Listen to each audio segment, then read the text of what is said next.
예, 안녕하세요. 그 행정법을 담당하게 된 문일 변호사입니다. 앞으로 여러분들한테 행정법이 어떤 내용인지 이제 열심히 전달할 텐데, 오늘은 첫 시간으로서 앞으로 여러분들이 배우실 행정법에는 어떤 내용들을 담고 있는지 큰 그림으로 한번 여러분들한테 전달해 보도록 하겠습니다.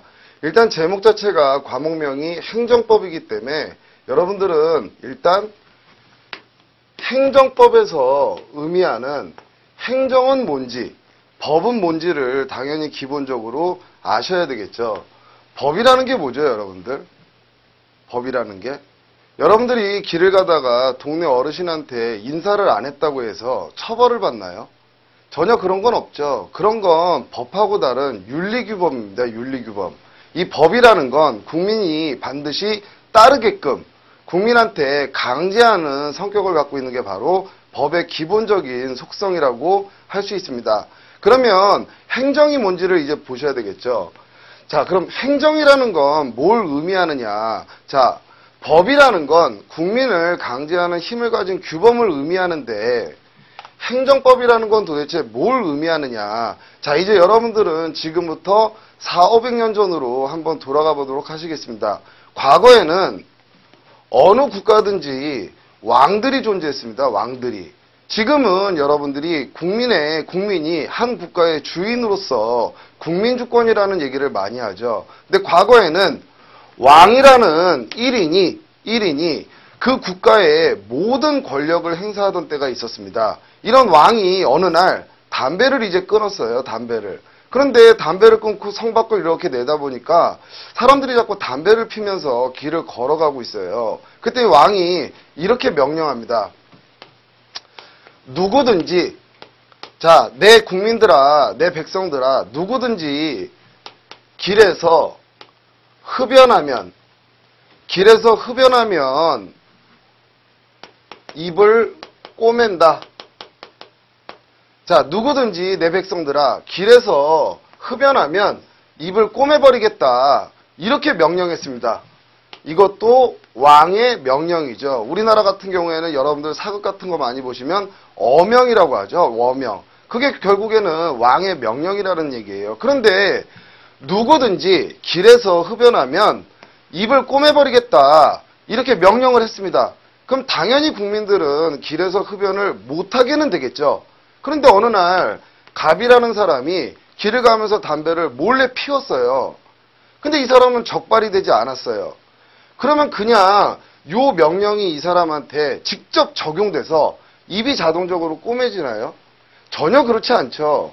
이건 지금 누구든지 일반적 누구라도 내 백성들아 누구라도 길에서 흡연하면 추상적 앞으로 이런 행동을 하면 이런 효과가 너희한테 나갈 것이다라는 예정입니다. 예정.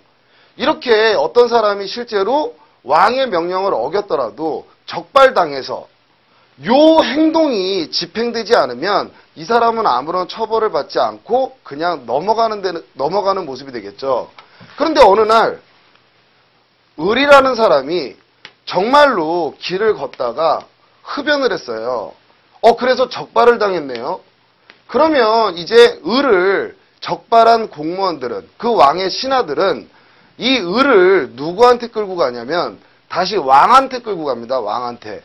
그럼 왕이 이렇게 을한테 얘기하겠죠. 너 왜 담배 피지 말라고 그랬는데 담배 폈냐? 너 오늘 폈지? 예. 그럼 왕이 이제 어떤 행동을 하죠?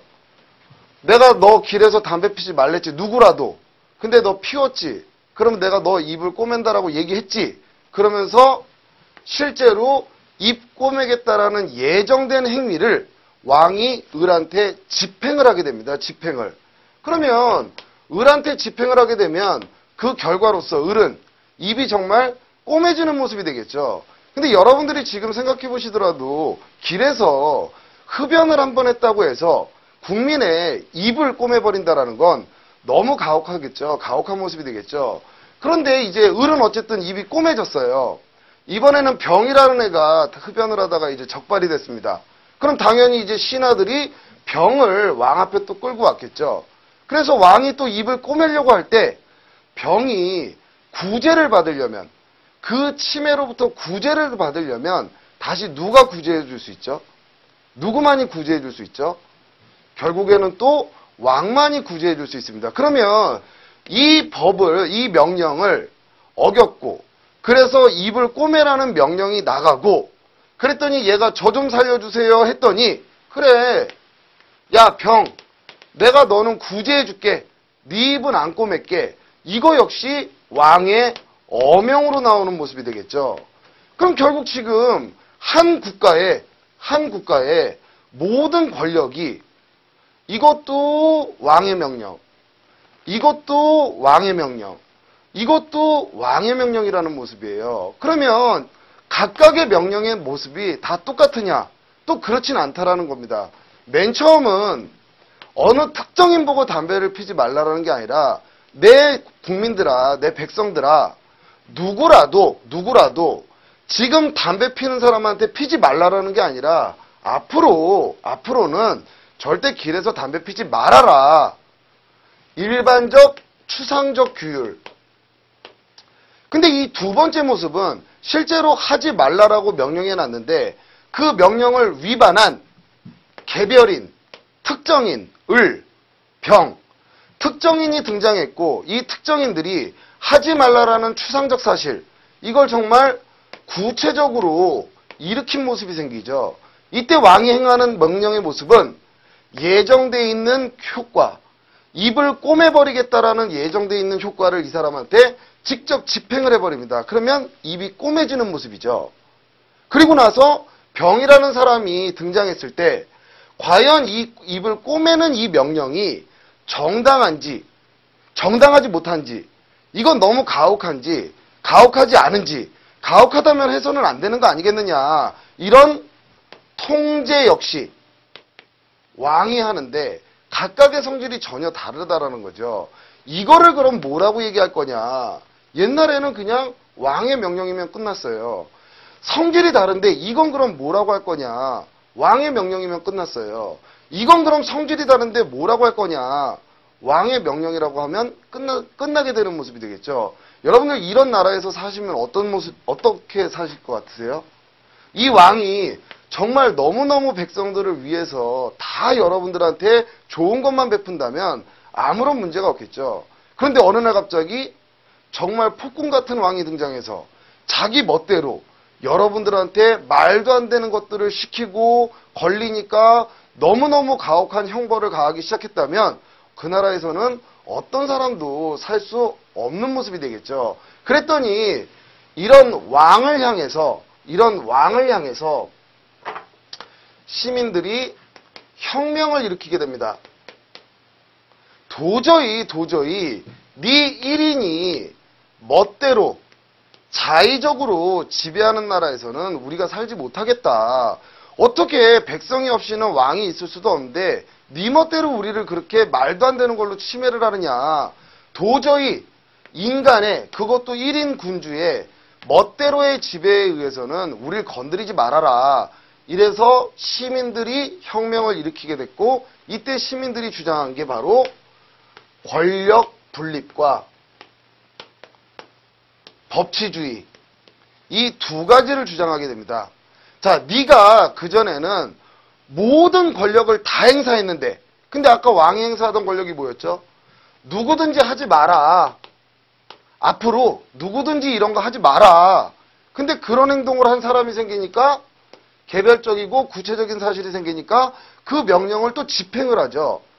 그런데 그 집행이 문제 있는 거 아닙니까? 물어봤을 때 그거 문제 있어. 문제 없어라는 것도 네가 다 하지 않느냐. 통제도. 이러면 결국에는 네 멋대로 지배하는 모습이 되니까 이제 도저히 안 되겠다. 국가의 권력을 쪼개야 된다. 네가 다 갖고 있으니까 안 되겠다. 그러면 이 모습은 뭐냐? 지금 이 사람한테, 어떤 사람한테 직접적으로 명령을 하는 게 아니라 누구든지 앞으로는 그런 행동하지 말아라. 이런 일반적 추상적 규율의 모습을 입법이라고 하자. 입법이라고 하자. 자, 그런데 특정인이 구체적 사실이 발견했을 때, 적발됐을 때 이 입법을 집행하는 걸 행정이라고 하자. 행정이라고. 근데 그 행정이 잘못됐다면 그걸 통제하는 국가 권한은 사법이라고 하자. 사법이라고. 그러면서 입법권, 행정권, 사법권, 국가 권력은 이렇게 3권으로 쪼개고 그거를 권력을 쪼개놓고 다시 왕한테 주면 그건 아무런 의미가 없겠죠. 그럼 과거에는 왕이 모든 걸 행사했는데 그 권한 중에 입법권을 일단 자르자.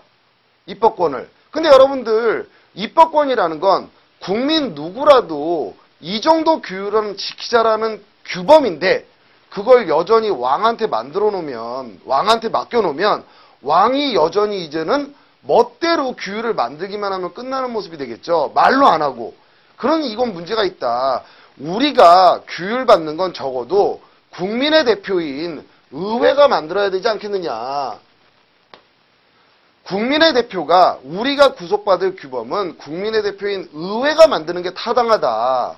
근데 또 다시 왕이 한 행동을 왕이 스스로 통제하는 건 자기가 한 행동을 자기가 통제하면 잘못했다는 얘기가 많이 나올까요? 잘못 안 했다는 얘기가 많이 나올까요?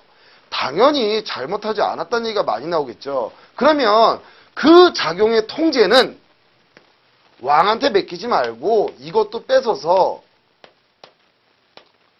법관이 존재하는 사법부한테 맡기자. 사법부한테. 그럼 여전히 입법권을 이제 뺏어서 국민의 대표한테 맡기고 그 작용을 통제하는 권한을 독립한 법관이 존재하는 사법부에 주고 그 권력을. 그럼 여전히 남아있는 영역. 이 영역을 뭐라고 부를 거냐.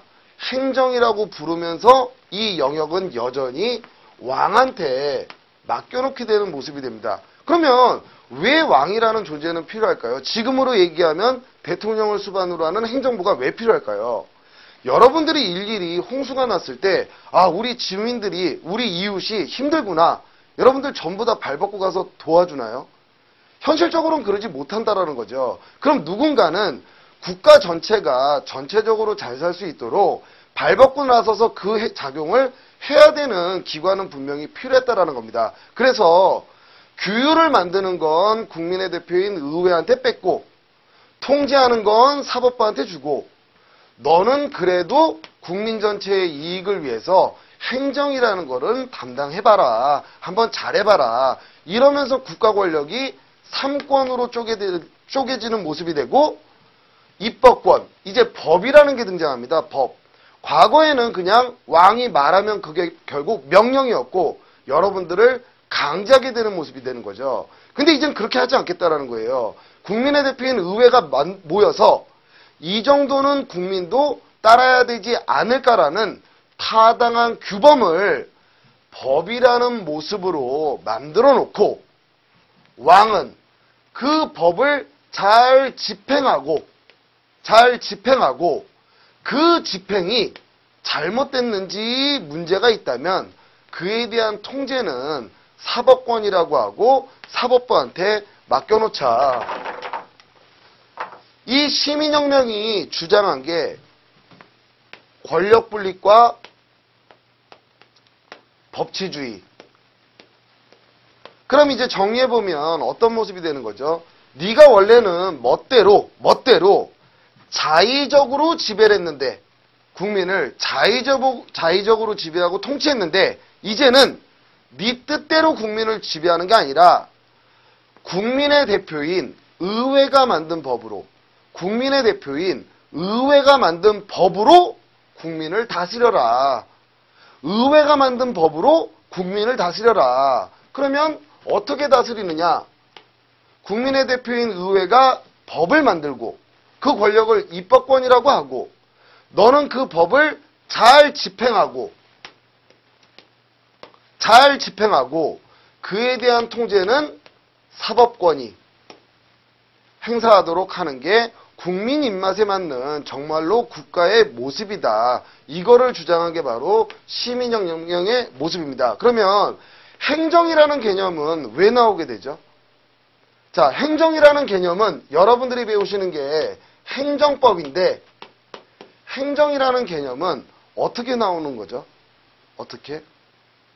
그냥 왕이 혼자 모든 걸 행사할 때도 굳이 입법행정사법이란 표현이 필요했나요? 전혀 필요하지 않았죠. 그냥 어명이란 표현 하나로 다 끝나는 세상이 있었다가 법이라는 게 들어오고 국가 권력을 3권으로 쪼개니까 규범을 만드는 권한은 입법권이라고 얘기해서 국회 주고 통제하는 권한은 사법권이라고 얘기하고 사법부 주고 그리고 남는 영역을 뭐라고 부를래? 뭐라고 부를까? 하니까 비로소 등장하는 개념이 행정이라는 개념입니다. 그러면 이제 행정이라는 개념은 권력 분립이 이루어지니까 한 명이 행사하던 권력이 쪼개지니까 세 개로 그래서 왕이 여전히 행사하게 되는 권한을 행정이라고 부르자. 그럼 이제 행정이라는 개념은 권력 분립에 의해서 등장하기 시작하는 개념이고 여러분들이 배우시는 과목은 행정법입니다. 법. 그럼 행정법이라는 개념까지 등장하려면 당연히 뭐가 더 필요하죠? 법에 의해서 다스려야 된다라는 내용이 등장할 필요가 있기 때문에 행정법이라는 개념 전체가 나오려면 권력 분립과 법치주의 두 가지가 확립돼야 나오는 개념이 바로 행정법입니다. 그럼 여러분들 행정은 뭘 하는 모습이었죠? 국가 권력 중에? 누구라도 이런 거 하지 말아라. 이 모습이 행정이었나요? 아니죠. 이 행정은 어떤 모습이었어요? 누구라도 이런 거 하지 말자. 하지 말아라. 했는데 누군가 그 행동을 하면 하지 말라고 했는데 하면 그에 대한 제재 효과 그걸 집행하는 작용이 바로 행정의 모습입니다. 그래서 한마디로 행정은 법의 집행 행정은 법의 집행이라는 개념으로 자리를 잡게 되는 겁니다. 그러면 행정법은 뭐죠? 법을 집행할 때 법에 위반되지 않게 제대로 적법하게 해야 된다. 어떻게 하는 게 제대로 이루어지는 것이냐. 그것들을 이제 여러분들이 앞으로 행정법에서 배우시게 됩니다. 자, 이런 과거 국가에서 시민혁명은 역사적으로 왕이라는 절대군주에 대항해서 시민혁명이 터졌는데 제일 먼저 영국에서 터졌습니다. 영국에서. 미국은 영국의 아류라고 생각하시면 되고요. 자, 여러분들 잘 생각해 보세요. 영국에서 시민혁명이 영국에서 시민혁명이 일어났는데 영국은 성공했어요. 시민혁명이 성공했습니다. 그럼 그 당시의 분위기는 어떻죠? 성난 군중들이 이겼고 오히려 이제 성난 군중들이 높은 위에 앉아 있고 왕이 지금 앞에 엎드려 있어요. 잘못했다고. 근데 얘네들이 주장한 게 뭐죠? 법치주의. 그리고 권력 분립. 도저히 너 때문에 못 살겠다. 이젠 권력을 쪼개고 영국은 법에 의해서 다스려지는 주의다. 법치국가가 돼야 된다. 이걸 주장했어요. 근데 이겼어요. 그런데 지금 군중들은 이 왕을 처벌하고 싶어요. 혼내고 싶어요. 근데 자기네들이 주장한 게 법치주의예요. 그럼 멋대로 처벌해도 되라는 얘기를 할까요? 법에 의해서 처벌할 필요가 있다라고 얘기할까요? 자기네가 법치주의를 주장했으니까. 당연히 너도 처벌받으려면 법에 의해서 처벌받아야 돼. 라는 걸 얘기했는데 굳이 여러분들 어디 문서에다가 이런 행동을 하면은 처벌한다. 그걸 그 당시에 다시 만들어가지고 그걸로 처벌할 필요까지는 있을까요? 그냥 처벌해도 될까요? 분위기가.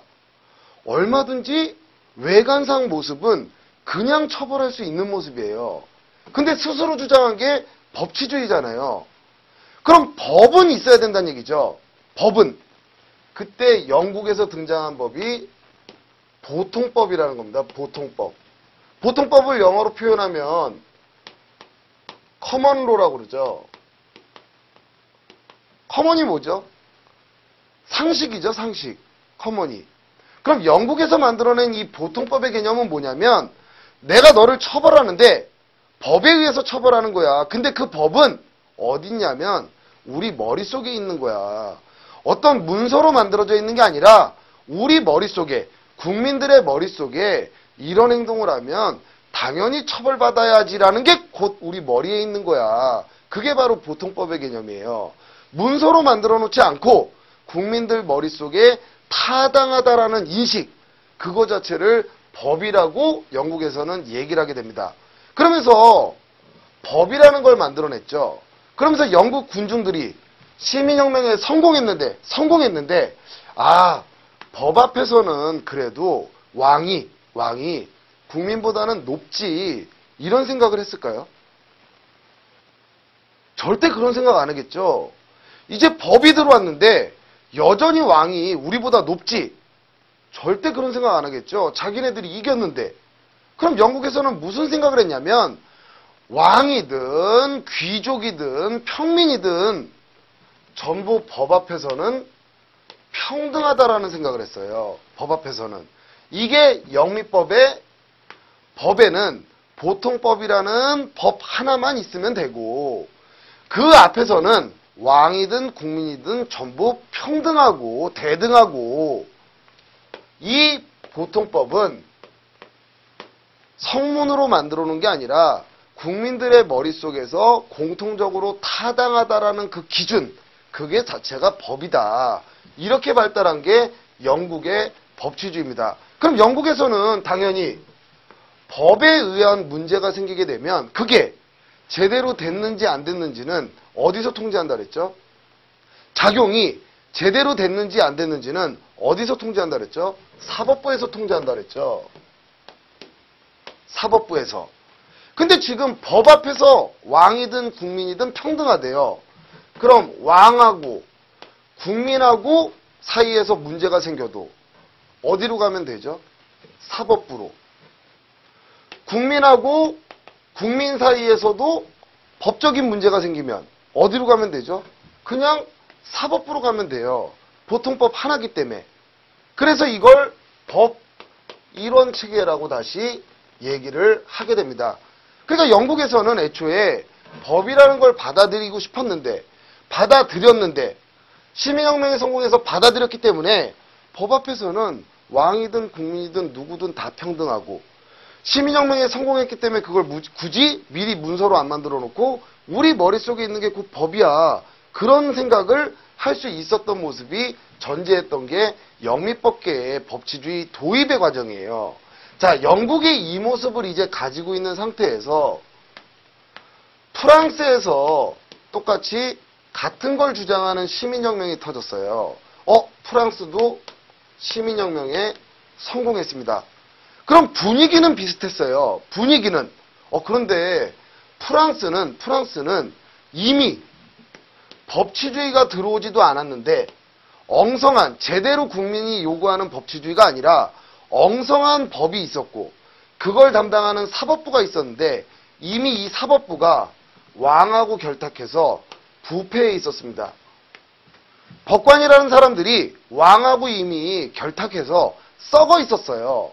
근데 이 모습을 본 프랑스에서는 또 무슨 생각을 했냐면, 영국을 보니까 영국에서는 법을 받아들였는데 불문법이래요.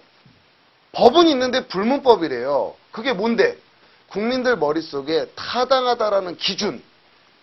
근데 이렇게 불문법으로 있으면 어떤 위험이 있냐면, 지금 당장은 이겼잖아요.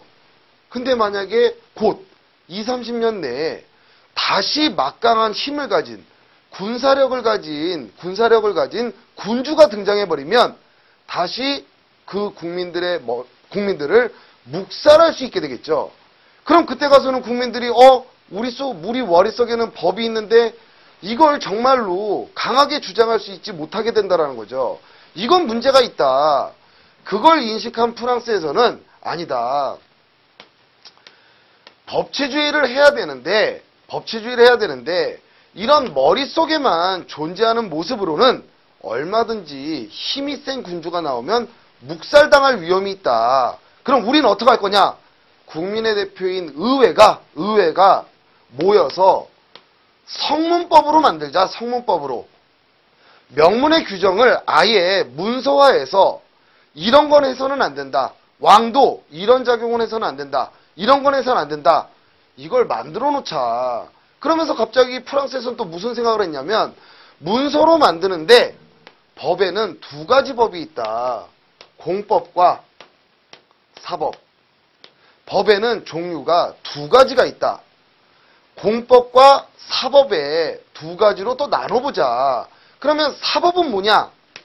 일반 국민과 국민 사이를 규율하는 법. 대표적으로 우리나라에서는 민법 같은 걸 얘기하겠죠. 대등한 인격체끼리 만나서 거래를 하고 계약을 맺을 때는 대등한 인격체니까 자유롭게 너희들이 내용을 설정하자. 그러나 누군가 계약을 이행하지 않으면 그거는 당연히 이행을 요구할 수 있는 권리 같은 걸 만들어줘야 되지 않겠느냐. 그런 건 사법으로 규율하자. 근데 이 공법은 그럼 뭐냐? 왕이 과거부터 멋대로 우월한 짓을 침해해 왔으니까 이 공법은 왕의 작용을 엄격하게 통제하는 내용들을 만들어보자. 그래서 법에는 왕과 국민 사이를 규율하는 공법과 대등한 국민 사이를 규율하는 사법 두 가지로 나눠보고 두 가지의 법이 있을 수 있다. 그러면서 아까 프랑스는 어땠다 그랬죠? 사법부가 있긴 있었는데 왕하고 결탁해서 이미 썩어 있었다 그랬죠. 그러면 지금 이 공법 영역은 왕의 작용을 그전에 나쁘게 잘못해왔으니까 잘못하면 안 된다라고 통제하려고 만든 법인데 요 공법 영역에서 발생한 왕의 작용을 다시 이 사법부로 보내게 되면 어떻게 되죠? 사법부가 왕이 잘못했네 이런 판결을 제대로 내릴까요? 또 왕하고 썩어 있었기 때문에 왕의 편을 들게 될까요? 왕의 편을 들게 되겠죠. 그러니까 프랑스는 다시 공법과 사법 두 가지로 나뉘고 공법의 문제는 사법부로 보내지 말고 별개의 행정재판소를 설치하자. 그러면 기존에 있던 사법부는 국민과 국민 사이를 규율하는 이런 사법관계에 대한 거는 이 사법부한테 맡기도록 하자. 그래 여러분들 이 사법부가 왕하고 썩어 있었지 대등한 국민끼리 분쟁이 생겨서 왔을 때는 누구 편을 들을 필요가 없겠죠. 자 그러면 이렇게 프랑스에서는 영미법하고 똑같이 시민혁명이 성공했는데도 불구하고 영미법계는 불문법 국가, 보통법의 체계, 법이라는 건 하나밖에 없다. 왕과 국민이든 법 앞에서는 누구나 평등하다. 따라서 법은 하나이기 때문에 법적인 문제는 사법부가 다 통제하면 된다. 사법부 하나가 모든 걸 통제하면 된다. 이게 바로 법 이론 체계의 모습이고 이걸 사법국가라고 얘기를 합니다.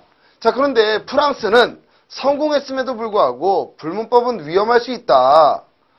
해서는 안 되는 작용들을 성문으로 만들자. 성문으로. 그런데 그 법은 왕과 국민 사이를 규율하는 공법이 있고 대등관계, 국민과 국민, 인격적으로 평등한 관계를 규율하는 사법 두 가지가 있다. 그러면서 왕을 적극적으로 통제하기 위해서 만든 법이기 때문에 그걸 썩어있던 사법부에 보내서는 안 된다라는 입장에서 별도의 왕의 작용만 통제하려는 행정재판소를 별도로 설치하게 되고 사법관계를 규율하는 건 사법부에서 하자. 법률상의 분쟁인데도 공법적인 분쟁은 행정재판소, 사법적인 분쟁은 사법부 이런 국가를 행정국가라고 얘기를 하게 되는 겁니다. 자, 이 두 모습이 있는 상태에서 잠깐 프랑스 쪽은 지우겠습니다. 이 두 모습이 있는 상태에서 독일이 시민혁명이 터졌어요. 시민혁명이. 프랑스가 성공했지만 공법과 사법 두 가지 체계를 가지고 있었고 요 프랑스와 독일을 대륙법계라고 얘기합니다. 영미법계에 대응해서 대륙법계라고 얘기하는데 아쉽게도 독일은 시민혁명에 실패했어요. 시민들이 주장했던 게 뭐였죠? 권력분립과 법치주의. 근데 실패했어요. 그럼 동일에서는 왕이 여전히 이겼다는 얘기예요. 왕이. 그러면 이 왕이 시민들의 주장을 굳이 받아줄 필요가 있나요? 전혀 없겠죠? 안 받아줘도 됐어요. 근데 왕이 봤더니 너무 많이 죽였어요. 너무 많이. 너무 많이 죽였기 때문에 이걸 이번에도 묵살하고 넘어가게 되면 또 언젠가는 일어나지 않을까. 그런 생각을 한 겁니다. 그래서 자, 내가 너희들 요구를 안 받아들여도 되지만 내가 너무 많이 죽였고 그래, 너희들이 주장하는 거를 내가 좀 받아줄게. 너희들이 주장하는 게 뭐야? 권력 분립입니다. 또 뭘 주장해? 법치주의를 주장합니다. 그래, 내가 받아줄게. 자, 그럼 권력 쪼개자.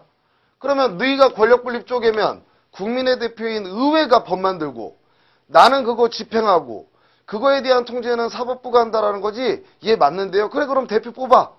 그래서 대표를 뽑아서 의회를 만들어놔 봐야 여전히 누가 무섭죠? 그 의회는 왕이 무서운 모습이 되겠죠. 그럼 정말로 국민들의 입맛에 맞는 법치주의가 들어오지를 못하는 모습이에요. 여기서 이제 받아주긴 받아줘야 되니까 독일의 왕이 자, 외국에서는 법치주의를 어떻게 받아들였느냐 봤더니 영국 국민들의 머릿속에 있는 게 곧 법이고 법 앞에서는 그 법인 보통법 앞에서는 왕이든 국민이든 다 평등하고 이걸 독일의 왕이 받아들였을까요? 아, 이건 말도 안 돼. 무슨 왕하고 내가 무슨 국민하고 평등해. 말 같은 소리. 이건 아예 받아들일 생각을 안 해요.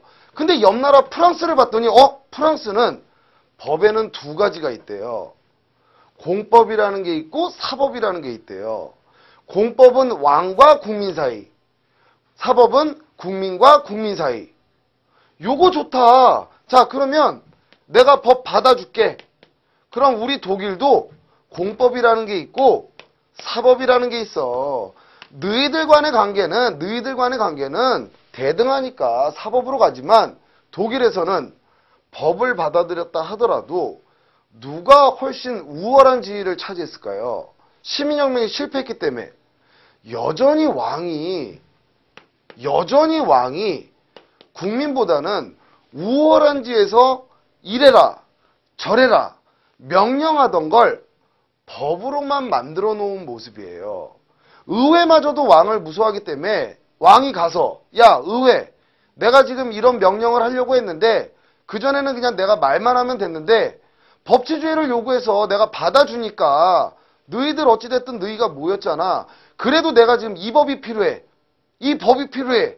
그럼 의회는 그 왕이 원하는 내용의 법을 만들어줄 수밖에 없는 상황이었어요. 자, 프랑스는 왜 공법을 만든 거죠? 여러분들 프랑스는 시민혁명이 성공했는데 여전히 법 앞에서는 왕이 그래도 국민보다 우월하지. 그 생각을 했을까요? 전혀 그런 생각을 하는 게 아니죠. 프랑스에서 얘기하는 공법과 행정재판소를 만든 이유는 왕의 작용을 통제하기 위해서 만든 거예요. 그렇게 하지마. 그렇게 만든 게 프랑스의 공법인데 이게 독일에서 받아들일 때는 시민혁명이 실패했다라는 결과에 따라서 법이라는 건 좋다. 공법과 사법이 있다. 공법과 사법. 그런데 이 공법은 왕을 통제하기 위한 법이 아니라 여전히 왕이 국민보다 우월한 지위에서 국민한테 명령하고 침해할 수 있는 걸 합법화하기 위해서 등장한 게 독일의 공법이라고 생각하시면 됩니다. 자, 공법을 만들었어요. 법에서 왕의 우월한 지위를 인정했어요. 왕의 우월한 지위를. 법에 의해서 막 침해합니다. 침해해요. 근데 이게 침해하는 작용이니까 국민 입장에서는 구제 좀 해주세요. 할 수 있어야 되잖아요. 너희들끼리 관계는 사법부로 가라. 그러나 공법 관계는 프랑스에서 어땠죠? 별도의 행정재판소를 설치했죠. 근데 이 행정재판소는 왕을 통제하려고 만든 거예요. 왕을 통제하려고. 근데 독일에서는 다시 자, 공법 관계에서 발생한 분쟁은 행정법원으로 보내자. 행정법원으로. 그럼 그나마 이 행정법원이 왕하고 관련 없는 행정부 밖에 설치돼 있으면 그나마 문제가 없는데 이 행정법원을 독일에서는 왕 밑에다 설치를 하게 돼요. 그럼 여러분들 왕의 직속 밑에 기관이 왕이 한 작용을 이거 위법입니다. 잘못했습니다. 그런 얘기를 쉽게 할 수 있나요? 못하겠죠. 그러니까 결국에는 문제없다. 왕 잘하셨습니다. 이런 모습으로 발달하기 시작한 게 맨 처음 독일의 법치주의의 모습입니다. 자, 이 모습으로 쭉 흘러왔어요. 그러면서 세계대전이 일어나는데 일본 역시도 이제 개혁을 하고 세계대전을 일으켜서 국가를 부강하게 만들겠다라고 하면서 그 과정에서 법치주의를 만들었어요. 전쟁을 일으키면서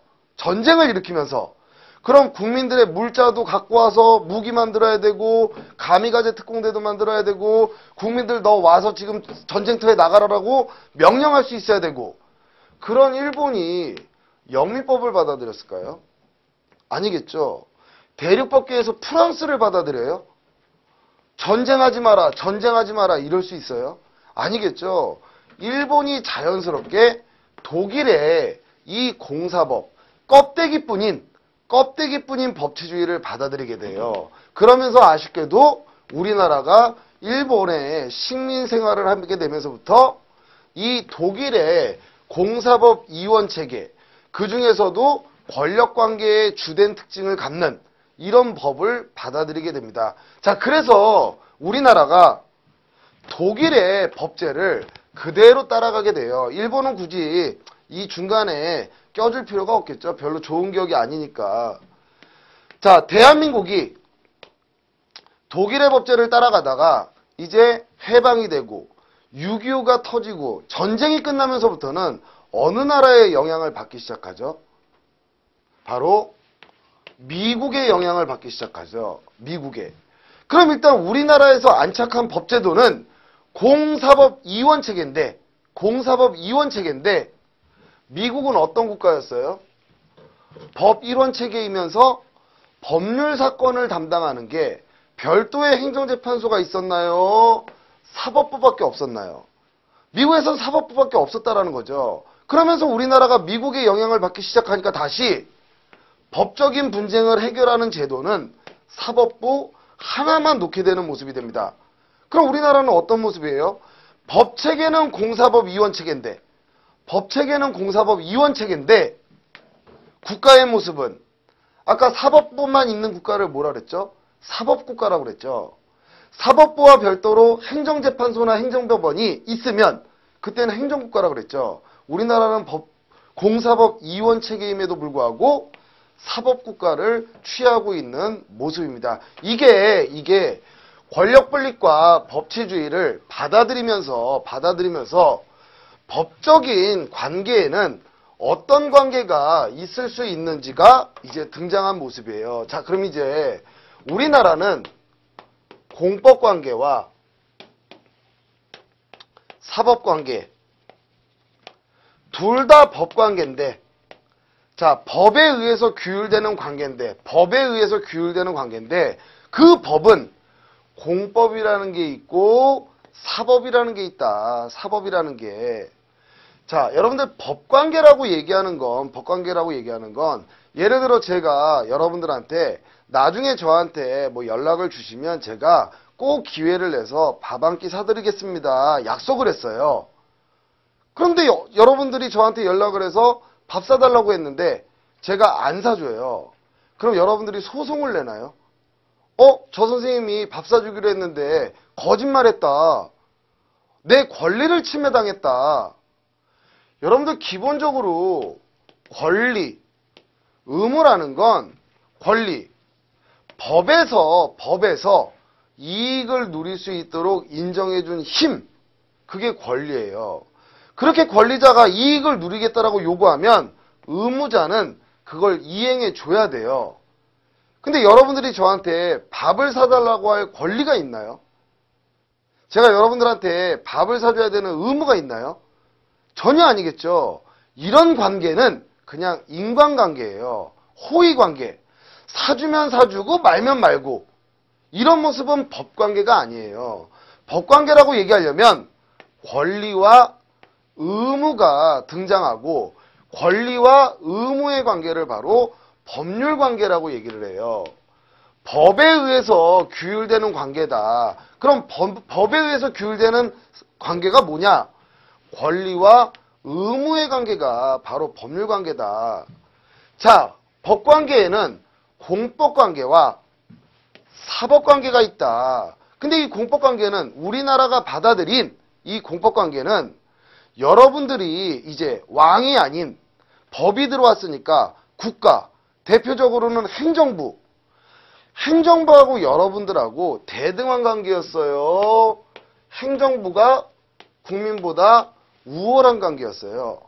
행정부가 국민보다 우월한지에서 이래라 저렇게 할 수 있는 걸 만들어내기 위한 독일의 공법관계를 우리나라는 받아들이게 돼요. 이걸 뭐라고 표현하느냐?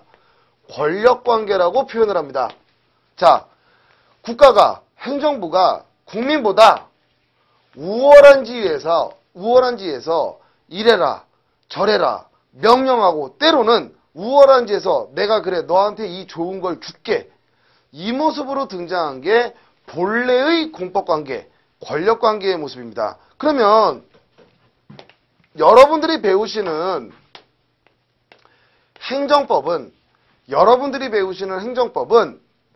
이 행정법이 아까 법의 집행의 모습이었죠. 국민한테 규율하려면 입법자가 법을 만들어라. 그럼 행정부는 그 법을 집행해라. 이 행정법이 바로 공법의 영역에 해당하는 모습입니다. 사법은 뭐라고 그랬어요? 대표적으로 우리나라에서는 민법이 여러분들 간의 관계를 규율하는 대표적인 일반법으로서 민법이 존재하죠. 이거는 국민과 국민 사이 대등한 인격체끼리는 자유롭게 너희들이 어떤 거래를 하는데, 그렇다 하더라도 그 사이에서 발생한 분쟁이 있으면 그건 법에 의해서 규율될 필요가 있게 되고, 그렇다면 그거에 대해서는 사법부가 담당하도록 하자. 이 공법관계는 국가가, 행정부가 우월한 지에서 여러분들한테 이래라 저래라 할 수 있는 영역으로 등장한 게 공법관계라고 그랬죠. 근데 과거에는 여러분들, 자, 초기에 독일의 모습은 이게 정말 어떤 모습으로 등장한 거예요? 왕이 멋대로 하다가 또 멋대로 할 수 있는데, 너무 많이 죽였으니까 그냥 내가 받아줄게, 법이라는 걸 받아줄게, 그렇게 해줄게. 하지만 이 내용은 전혀 타당한 내용이 아니었겠죠. 그러다가 2차 세계대전이 끝나고 나서 독일도 전쟁에서 패망하면서부터 많은 사람들의 인권이나 권리를 침해하고, 거기서 전쟁에서 패망하면서부터 반성을 하게 됩니다. 그러면서 2차 세계대전이 끝나고 나서 정말로 전 세계가 제대로 된 법치주의를 받아들이게 돼요. 제대로 된 법치주의. 그럼 제대로 된 법치주의는 뭘까요?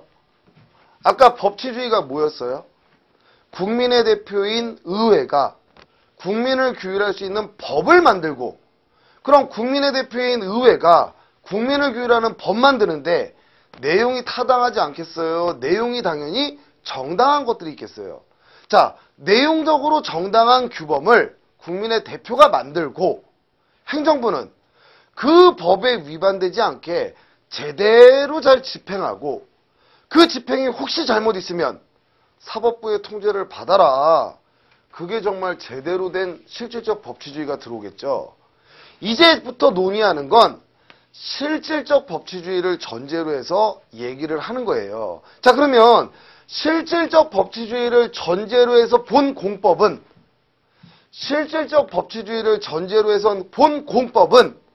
여전히 대통령이 멋대로 자기 맘대로 국민을 침해하려는 우월한 지위가 있는 거예요.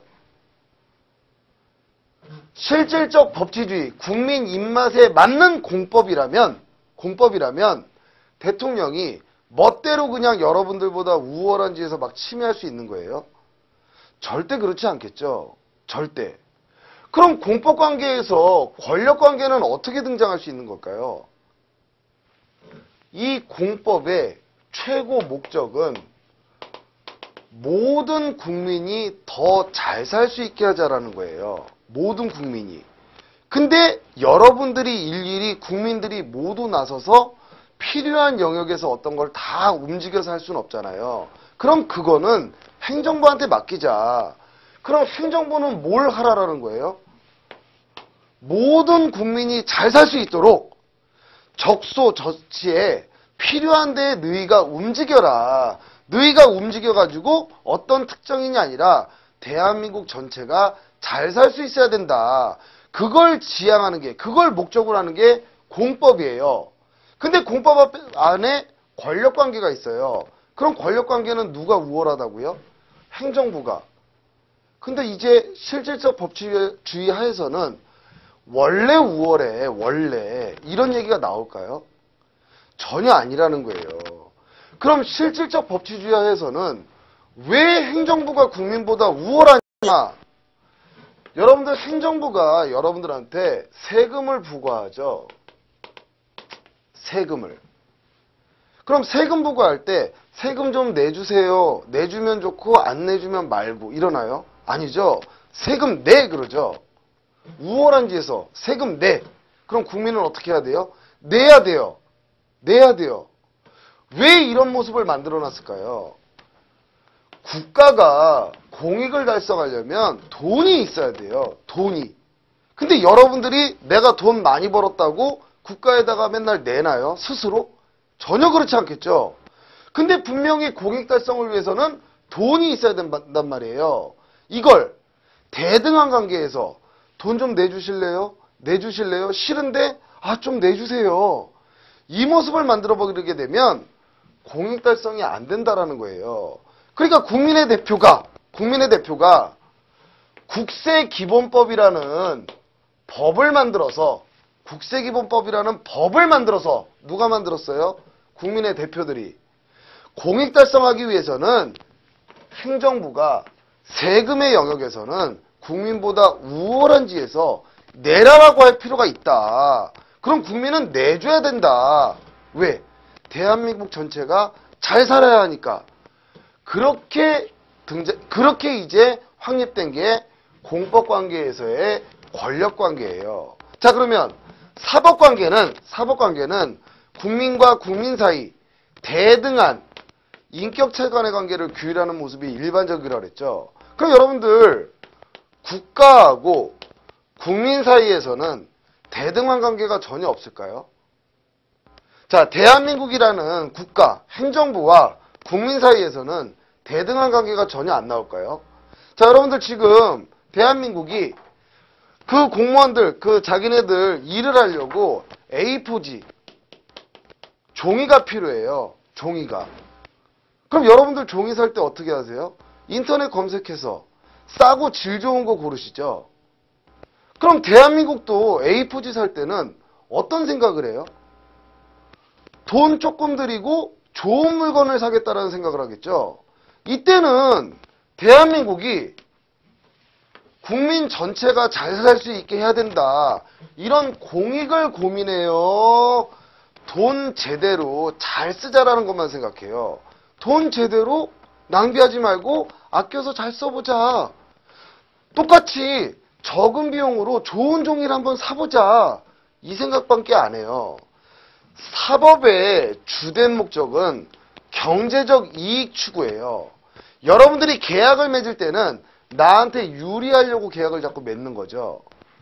국가도 이런 종이 파는 업자를 만나게 되면 자기가 적은 돈 들이고 좋은 종이 팔 사람을 찾는다라는 거죠. 그럼 분명히 국가도 국민하고 대등 관계가 있을 수 있다라는 거예요. 이걸 다시 국고관계라고 표현을 합니다. 그럼 국고관계는 뭐냐? 국가가 금고의 주인, 돈의 주인으로서 경제적인 이익만 생각하면서 여러분들을 만날 때는 얼마든지 국가하고 국민도 대등 관계가 있을 수 있고 사법에 의해서 규율되는 관계가 있을 수 있다라는 겁니다. 자, 그러면 법률 관계를 지금 일단 크게 두 개로 나눠봤어요. 두 개로. 공법관계와 사법관계. 공법관계와 사법관계. 공법관계와 사법관계로 나눈 목적이 있겠죠, 여러분들. 여러분들 법이라는 과목은 굉장히 논리적이고 과학적인 과목이에요. 여러분들 법 과목을 대부분의 선생님들이 이해 과목이다. 어떤 선생님도 행정법 과목을 암기 과목이라고 하시는 분은 없어요. 근데 제가 다시 강의를 시작하면서 수험생들을 보면서 안타까운 건 행정법을 외우고 있어요. 법 과목이라는 건 외우는 과목이 아니에요.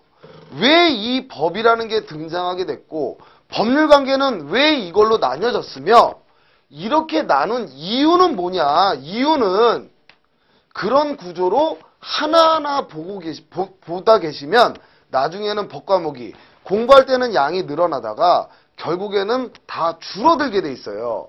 그래서 그 하나가 원칙적인 체계를 잡아놓으면 이해된 걸로 모든 게 해결되는 과목이지 하나하나 아무것도 전체적인 줄거리가 없는데 중간중간 문구만 외운다고 해서 맞출 수 있는 시험 문제가 아닙니다. 그러니까 절대 여러분들 법 과목을 암기 과목으로 생각하시면 안 됩니다. 그냥 편하게 읽으세요. 이해하시면서 읽다 보면 그게 반복되면 여러분들도 모르게 아 이건 맞겠네. 이건 틀리겠네. 그렇게 접근하시는 게 바로 법 과목의 특징입니다. 자, 좀 더 진행하고 좀 이따가 나중에 행정법을 이제 공부하는 방법에 대해서 좀 더 상술하도록 하겠습니다. 자, 법관계를 공법관계와 사법관계 두 개로 나뉘었죠.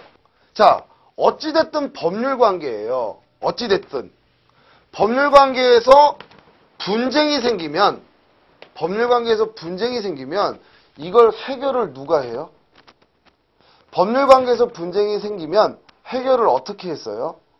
대립법계 행정국가라면 공법관계는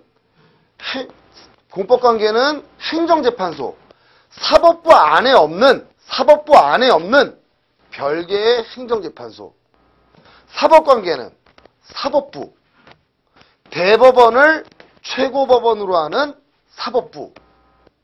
근데 우리나라는 공사법 이원 체계를 받아들였는데 법률 분쟁은 어디밖에 없다 그랬어요?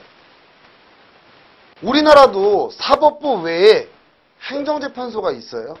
아니라고 그랬죠. 미국의 영향을 받으면서부터 공법관계든 사법관계든 법률상 분쟁을 해결하는 국가기관은 대법원을 최고법원으로 하는 사법부밖에 존재하지 않아요. 이런 국가를 다시 사법국가라고 그랬죠. 자, 그러면 공법관계도 사법부로 가요. 사법관계에서 발생한 분쟁도 사법부로 가요. 근데 이 사법부 내에서 1심, 2심, 3심 대법원의 3심제를 채택하고 있는 하에서도 이 안에 사건별로 법원을 구분해 놓습니다. 행정법원, 민사법원, 형사법원. 자, 전부 다 사법부 안에 있는 법원이에요. 우리나라는 공법관계든 사법관계든 사법부에서 다 해결합니다. 사법부에서 해결해요. 사법부 안에 보니까 사건별로 법원의 직무를 나눠놨어요. 그걸 어떻게 나눠놨나 봤더니 크게 행정법원, 민사법원, 형사법원. 행정법원은 뭔데? 행정사건을 담당하는 법원. 민사법원은 뭔데? 민법이 적용되는 사법관계를 해결하는 법원. 형사법원은 뭔데? 국민이 범죄를 저질렀을 때 그 국민에 대해서 형벌을 부과해서 그 국민이 전과자라는 낙인을 찍는 걸 담당하는 법원. 자, 그러면 법원 안에 행정부, 행정법원, 민사법원, 형사법원 3개로 나뉜다 그랬죠. 자, 그러면 왜 이걸 나눴을까요? 자, 법률관계는 사법부로 가는데 법 안에는 공법관계와 사법관계로 나뉜대요. 왜 이걸 나눴을까요? 공법관계에서 발생한 분쟁은 어느 법원으로 들어갈까요? 공법관계에서 발생한 분쟁은 사법부 내에 어느 법원으로 들어갈까요? 행정법원. 자, 사법관계는 여기서 발생한 분쟁은 어느 법원으로 들어갈까요? 민사법원. 자, 여기서 말하는 행정법원이 여러분들 아까 프랑스나 독일처럼 사법부 밖에 있는 법원이에요. 사법부 내에 직무상 구분해 놓은 법원이에요. 사법부 내에서 사건별로 담당을 바꿔놓은 거예요. 이거 역시도 사법부 내에 있는 겁니다. 행정법원 역시도 사법부 내에 있는 거예요. 1심의 행정법원 제1심을 어디로 들어가느냐? 공법관계에서 발생한 분쟁은 행정법원으로, 사법관계에서 발생한 분쟁은 민사법원으로 가야 되기 때문에 행정사건은 행정법원으로, 민사사건은 사법관계에서 발생한 분쟁은 민사법원으로 들어가야 되기 때문에 일단 법관계가 어떻게 나뉘는지를 여러분들이 전제로 아셔야 되는 겁니다. 자, 그럼 여러분들, 자, 행정법원에서 법률사건을 해결하는 절차를 소송이라고 그러죠. 민사법원에서도 당연히 소송 절차가 진행돼요. 그럼 여러분들, 소송이라는 게 뭐예요? 소송이라는 게. 내가 권리가 있는데 권리를 침해당했다. 나 좀 구제해 주세요.